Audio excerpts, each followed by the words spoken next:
non fondée de manifestations pacifiques avec son lot d'arrestations injustifiées.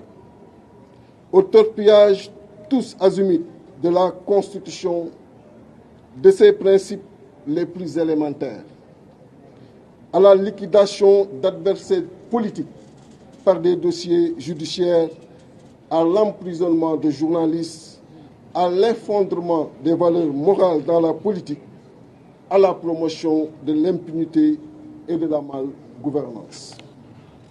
Nous avons vu et entendu un président qui n'use de son coude qu'à le mettre sur les dossiers et rapports des corps de contrôle qui mettent à nu des malversations financières de ses partisans politiques.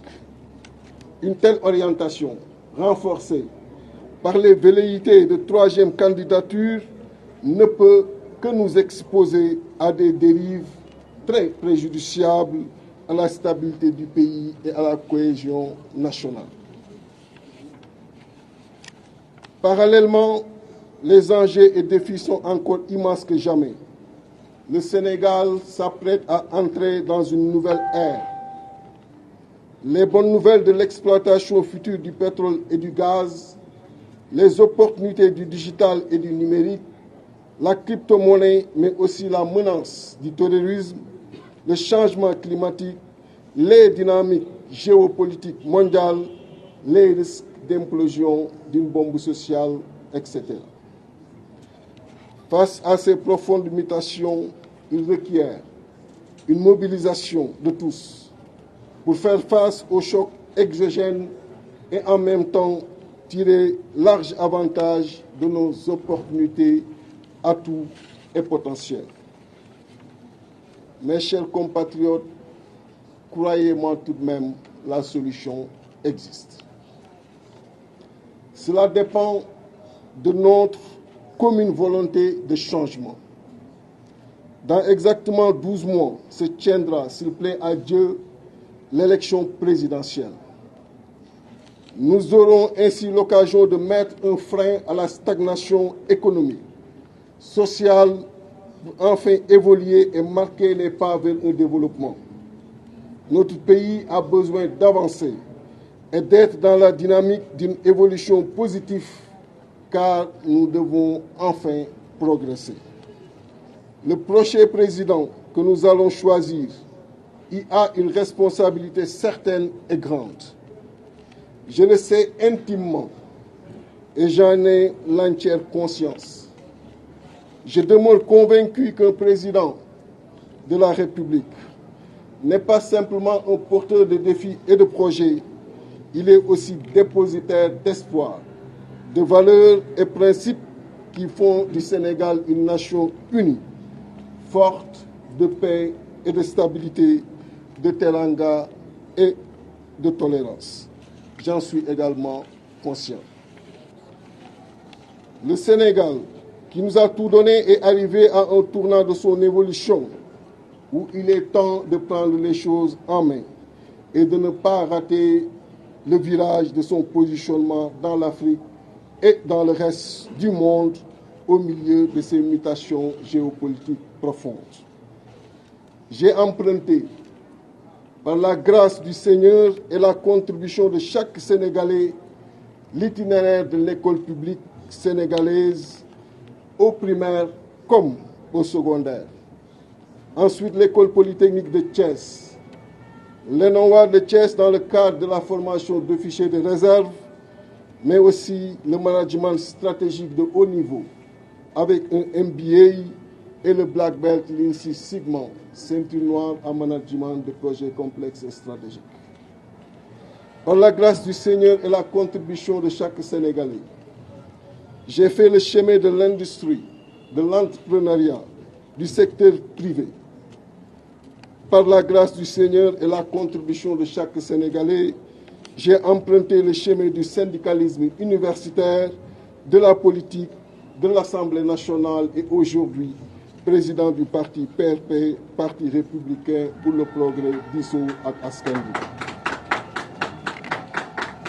Les responsabilités qui ont été les miennes et le cumul des différentes expériences engagées m'ont fait pleinement prendre la plénitude et la conscience des défis et de tous les enjeux du moment. J'ai décidé aujourd'hui de mettre au service du pays cette forte expérience de 19 ans sur le terrain politique et de 22 ans d'expérience professionnelle pour un développement maîtrisé, avec à la base rigueur et détermination, sérieux et bonne gouvernance, éthique et déontologie. Je suis prêt. C'est pourquoi, mesdames et messieurs, chers compatriotes, sénégalaises et sénégalais, je déclare ici et maintenant, et de la façon la plus solennelle,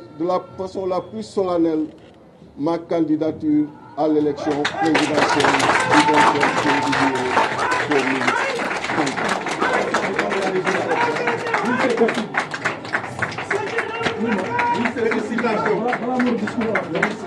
C'est ça que nous attendons.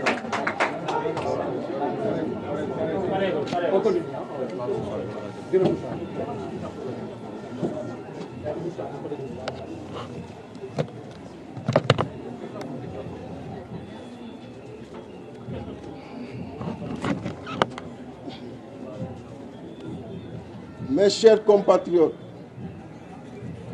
si je bénéficie de votre confiance, croyez-moi, je serai un véritable chef d'État qui sera au-dessus des contingences politiques, partisanes. Je serai aussi un véritable chef suprême des armées.